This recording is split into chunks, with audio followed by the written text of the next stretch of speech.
আসসালামু আলাইকুম। তো আজকে আম ভাঙতে এসে প্রায় 7-8টার মতো পাকা আম পেয়েছি। আপনারা অনেকেই বলেন যে সাতক্ষীরার আম এখনও পাকেনি, গাছে পাকেনি, ফরমালিন দিয়ে কার্বাইড দিয়ে আম পাকানো হয়। তো আপনাদের আমি আজকে দেখাবো টাটকা আম। এই দেখেন, এই আটা পড়তেছে এখন এই গাছ থেকে আটা। এই আমটা আমি আপনাদের ভেঙে দেখাবো। এই দেখেন,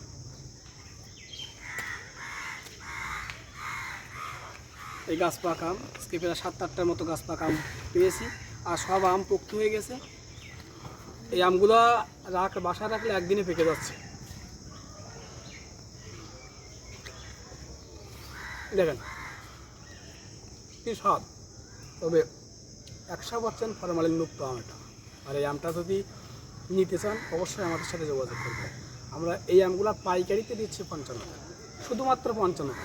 বাংলাদেশের যে কোনো প্রান্তে আমরা আম ভেঙে দেব, কুরিয়ার খরচ, প্যাকিং খরচ সব আপনি দিয়ে দেবেন, আপনার জায়গায় পৌঁছাই দেবেন। ধন্যবাদ সবাই।